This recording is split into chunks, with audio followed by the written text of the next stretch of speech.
Chapter 39. At that time, Merodach-Baladan, the son of Baladan, king of Babylon, sent letters and a present to Hezekiah, for he had heard that he had been sick and was recovered.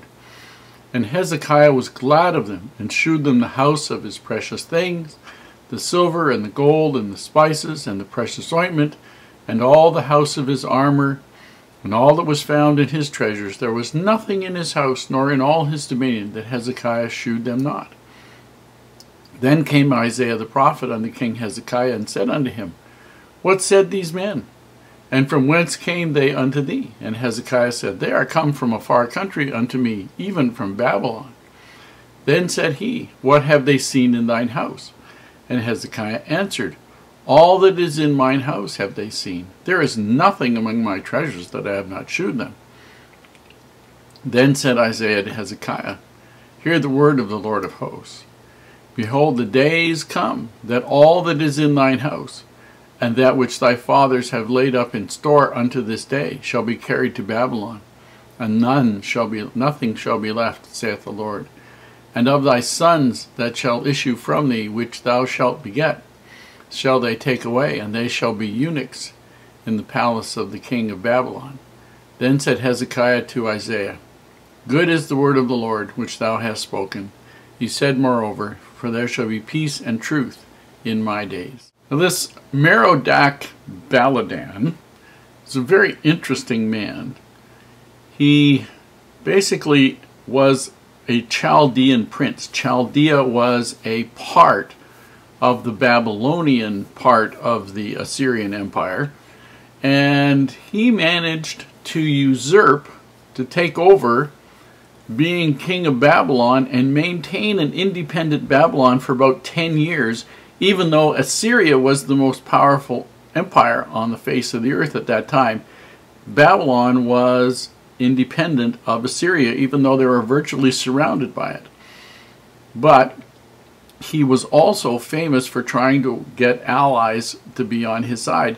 And so he sent a present to Hezekiah, which would have been a bit of a bribe, I suppose, to try and get Hezekiah to sort of be on his side.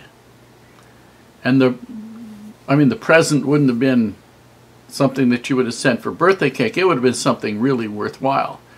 A bribe, in other words, and an expensive one. And Hezekiah apparently was very, very, very impressed with what he got and with these men who had brought it.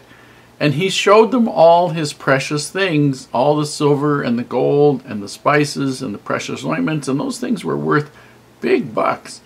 All the house of his armor, all that was found in his treasures. I mean, all of the things that had been left over from previous kings, and he showed them all. And there was nothing in his house, nor in all his dominion, that Hezekiah showed them not. Now, whether or not he showed them everything in the temple, we don't know. It's not listed. It's not really his dominion. But he showed these people all of his land and all of his treasure.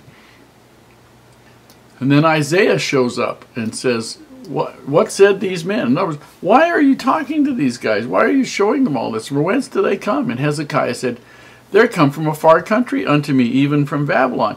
Now, Hezekiah would have felt safe showing them this, because he would have thought, in reasoning, that the Assyrian Empire was between the Babylon and Israel, and in order, if there was no danger from Babylon, because Babylon would have had to roll over the Assyrians first, and they couldn't do that.